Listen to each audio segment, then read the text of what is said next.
So this is if you were to break the year up into halves, this is our first meeting together of the second half. So we have made it halfway through 2021.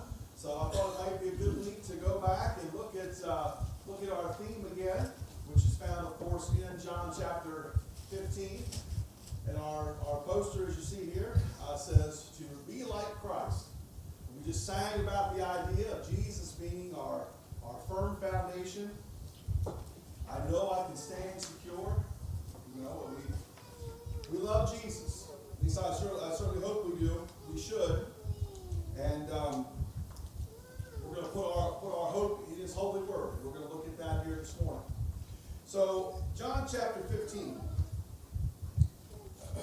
starts and says, I am the true vine, and my Father is the vine dresser. Every branch in me that does not bear fruit, He takes away. And every branch that bears fruit, He prunes it, so that it may bear more fruit. You are already clean because of the word which I have spoken to you. So these are the verses that immediately precede our theme verses that we have posted up here. But this is the imagery that Jesus is talking about, the idea of the vine and the vine dresser and the branches. And I can't help but this kind of makes me think, and I don't know if this says more about me or more about the passage here, I'm not sure. But it kind of takes my mind immediately to something that I've been pretty interested in over the last few months, and that is electric cars. I'm fascinated by these things. I think this is really cool, the idea that you can now get a giant golf cart and drive it around. I think that's neat. But this idea of not using gasoline anymore, the idea that you can just go where you need to go. But there's some concern about some of these things, at least for those of us that have never had one or never even driven one. The thing that I think about is, well, what do you do when you start getting close to E, right? And there's not a charging station around. What's going to happen? Now you see a couple of the companies have charging stations randomly around, but of course, I mean, they've not really made their way here in a very prominent fashion. There are some around, but there's kind of this little bit of a fear of, I don't really know about this quite yet because I don't want to get stuck somewhere. It's not as easy to call somebody to bring you a little gas can so you can make it just a couple miles down the road to the gas station. Doesn't really work like that with those, because you see, these things have to be plugged into a specific source in order to function the way that they're designed to function. There is a specific thing that has been made for the only purpose of plugging into this vehicle and making it work. It doesn't work properly if it hasn't been plugged in, or if it goes too long without being plugged into the source. It's a problem, and you're stuck.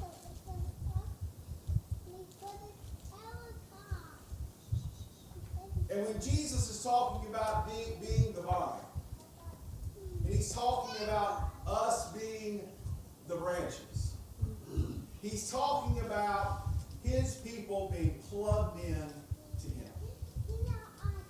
He's talking about this branch that comes forth from the vine itself. It is plugged in to Jesus. And when it's plugged into Jesus, it bears fruit. We'll talk more about this in a few moments. But when it's plugged into Jesus, it bears fruit. And then God Himself sees this fruit, and He loves it. So He cleans these branches. He cleans these branches. That is us in the imagery. Why? So that it can bear more fruit. It's an amazing analogy that we see here. Many of us don't necessarily grow vines anymore, so I tried to put a more contemporary example to get the same idea. But that's the idea. The idea is to be plugged in to Jesus so that the fruit we bear looks like Jesus. And if we're plugged into Jesus, and the fruit that we bear looks like the fruit that He bears, guess what we're doing? We're being like Christ. And that's the goal. That's the goal. just a little note here. This is just for your personal edification. If you're interested in this kind of thing, you might not be, and that's okay too. But if you see in verse 2, he says, he prunes it so that it may also, he prunes it so that it may bear more fruit. Verse 3 continues, you are already clean because of the word which I have spoken to you. That word for prune and that word for clean are actually the same word. A little wide translator chose to go with two different words there, but that's the same idea. You can put either word in either spot there, and you would get the idea. Okay? But the idea of it being pruned, it being fashioned and modified so that it can continue to do what its purpose is. And its purpose is to bear the fruit of Jesus. That is our purpose. That is the thing that we are supposed to do, we are supposed to want to do, and we should be working to do with our lives, is to bear the fruit of Jesus. So in verse 4 it says, abide in me, and I in you. Live in Jesus.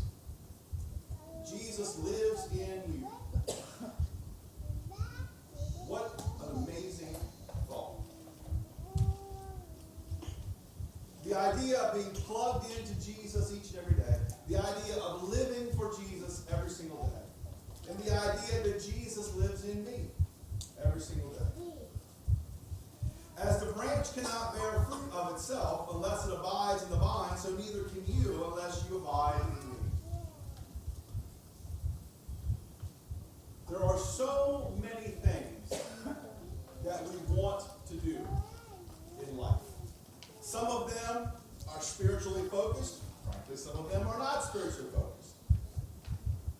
We all have goals and things that we want to do, things that we want to accomplish, places where we want to go, things we want to see and experience, relationships that we want to have, relationships that we want reciprocated. We all have these things in life that we want.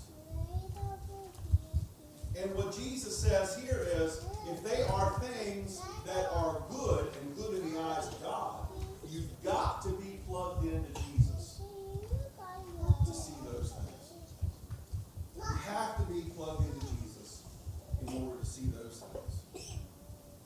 He says, because he says, the branch cannot bear fruit of itself. We can't bear the kind of fruit that we want to bear, the kind that God, the vine dresser, sees and prunes and cleans so that we can do more of it. Those kinds of things do not happen outside of Jesus. They don't get there. If you're wondering why, maybe your love is not where it should be. Your joy is not where it should be. Your perseverance is not where it should be. Your peace is not where it should be. Your thankfulness is not where it should be. Then ask yourself, what am I plugged into? What is the source of these things in my life? Is it myself?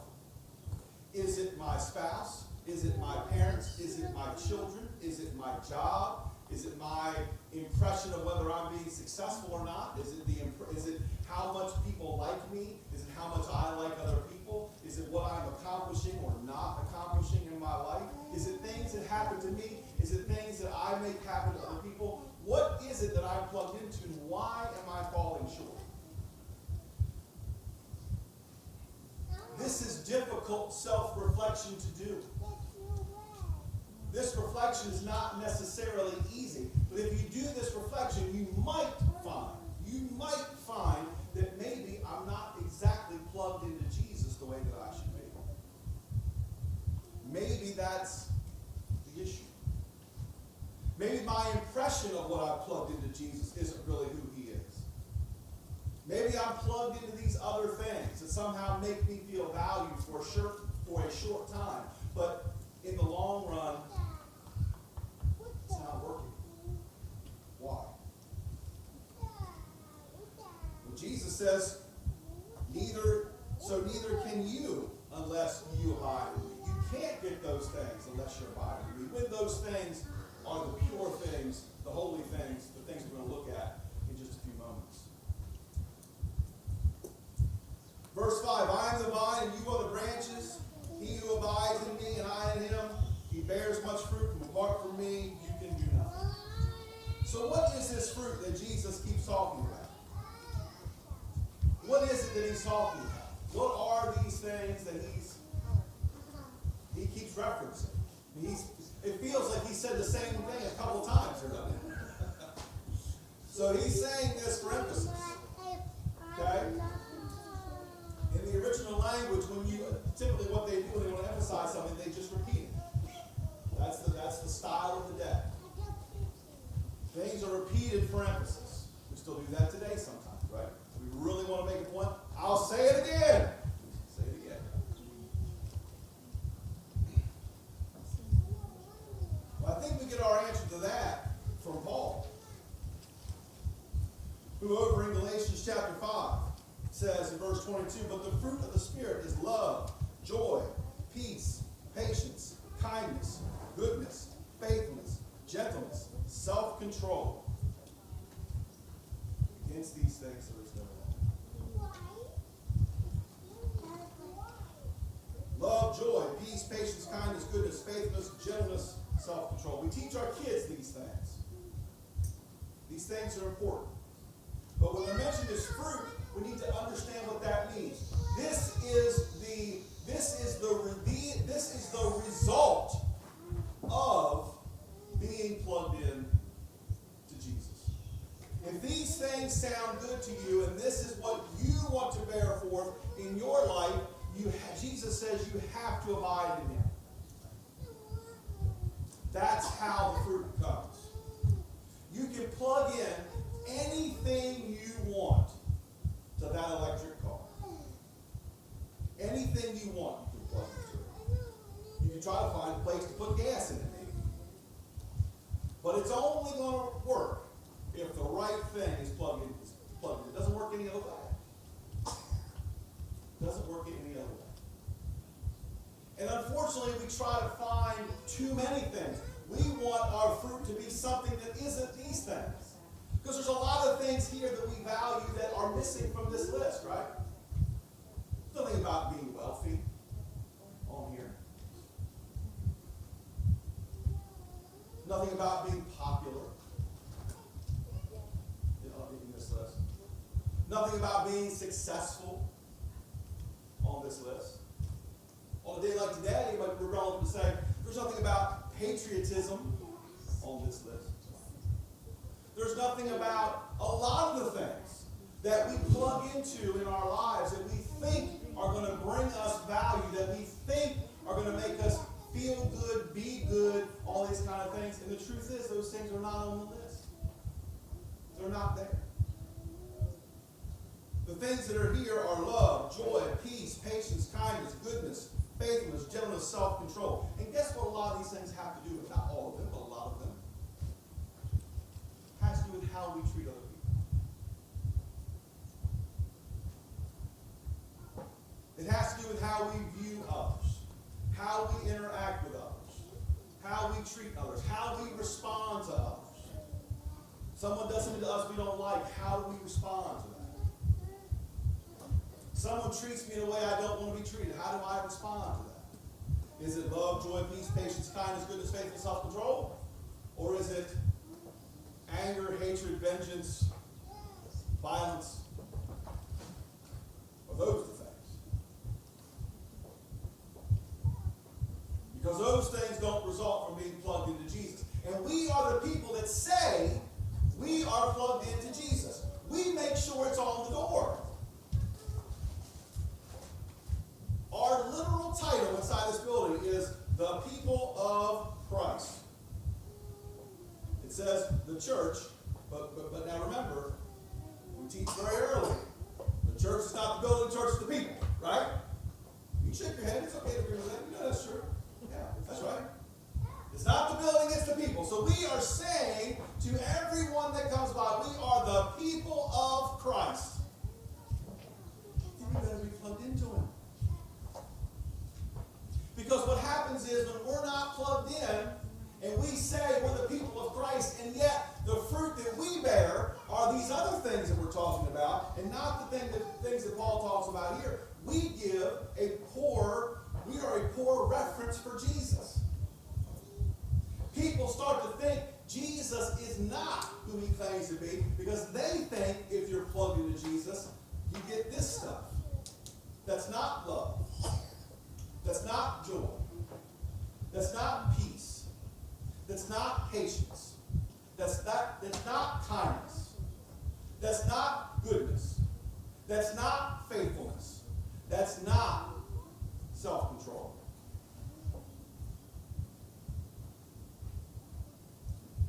We say oftentimes that we are the hands and feet, which is true. We also need to understand we are also the representation of Jesus. People are going to go a long way. This is scary, by the way. And I'm not saying this is good necessarily, but this is scary, but it's also true. We can't, just because it maybe shouldn't be true doesn't mean we can pretend it isn't. Many people gain their understanding of who God is based on the people that claim to be God's people. That's how they come to their understanding about what they see from others. And we all do that. That's not a them thing. That's an everyone thing. You may be here today more than any other reason because someone you admire very much valued this.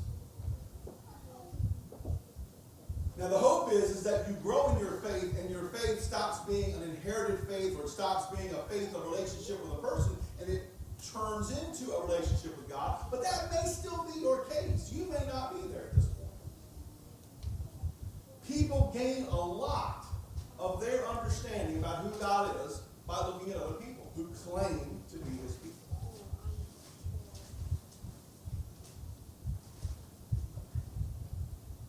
And at some point, we have to take that responsibility seriously. At some point, that becomes a big deal. That's not why we do it, but that's a part of what happens because we do it. We talk about evangelism, seeking and saving the lost, right? This is the kind of thing we're talking about. You can't say one thing and be something else. You can't say, I'm plugged into Jesus, and then these things aren't the fruit. Because again, it does one of two things. Someone that knows better thinks you're a fraud. Someone that doesn't know better thinks that's what Jesus is. Both those things are bad. Both of those things are bad. I would argue the second one's worse, but they're both bad.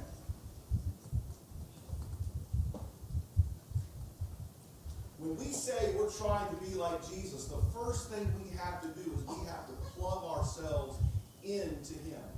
We have to be the branches to his vine. We have to be the branches to his vine. Because that is the thing. The vine of Jesus is the thing that bears the fruit that we want to see. The other point I want to make before we leave here about the fruit, I've made this before, but it's been a long time, and I trust that we've probably forgotten. That's okay. But one of the major points about this fruit of the Spirit is the idea that the word fruit is singular. I think that's tremendously profound and is rarely ever talked about. Never someone talks about it. Some people even say the fruits of the Spirit, like they add the S on there. Like Revelations. That's in there either.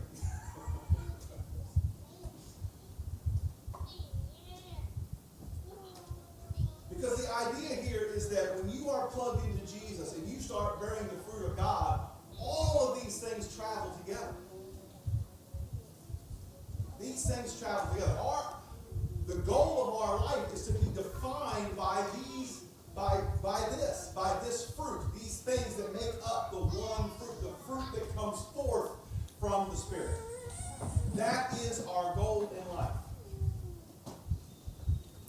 Is to love God and bear his fruit. And when we do that, Jesus is making a promise. Jesus' promise is, if you do that, what's going to happen is God is going to clean you. God is going to prune you. so that you can keep doing that thing. That you can keep bearing the fruit. And if you follow this fruit imagery even further, look at all the great things that can happen with all this fruit that we're supposed to be. Look at all the things fruit does. It does a lot of different things, there's a lot of different purposes for a lot of different people. And that's what we can do. That's what we can do. If you go out the front door, the back of the auditorium leads to the front door. But if you go out the back door of this auditorium, up above it says you are entering a mission field. You turn around and don't believe me. You are entering a mission field. Is what it says. You know what those folks need? Fruit. That's what they need. They need fruit. You know what the folks going through those doors need? Fruit. We need it too. I need you to show me love, joy, peace, patience, kindness, goodness, faithfulness, self-control. I need to show you those things. We need to show each other those things. And then we need to go out there and show other folks those same things. Because it is when you see those things that everything else that Jesus talks about being different, about standing out, about doing it, that is what he's talking about. He's not saying you stand out because you say you're one of his people. You stand out when you respond in these ways instead of the evil ways. Revenge is always the first instinct. Anger is always the first instinct. And people don't even criticize that anymore. I don't know, but they certainly don't now. When you go to a restaurant and someone messes up your order, you're supposed to tell that server what they did wrong. And you're supposed to hold them accountable with that tip.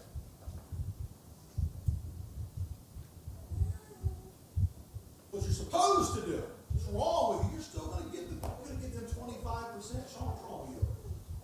They messed up your mashed potatoes. They didn't even put gravy on. Maybe your mashed potatoes aren't really that important. Think about that for a second. Maybe what's important is showing love, showing peace, showing kindness. Maybe that's what's important. Maybe it's not the gravy. Maybe it's not the person that cuts you off. Maybe it's not the person that cusses you out because you won't do what they want. Maybe it's not any of those things. Maybe the response to that, the responding evil to evil, the responding anger to anger, maybe that is not what it's about. Maybe it's about showing love and peace and patience.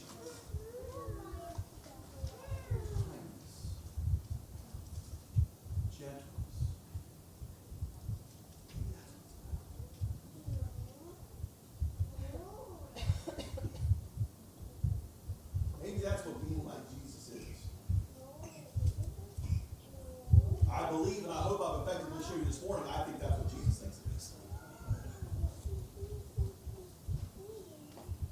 I think when Jesus says to abide in him and he in us, I think when we take this passage and we summarize it and say, be like Christ, I think that's exactly it. I think we are like Christ by showing the fruit, by bearing the fruit that the Spirit brings forth through us. That's the key to the whole thing. When we started this, we were all staying at home all the time without everybody. Some people were staying at home a lot. Right?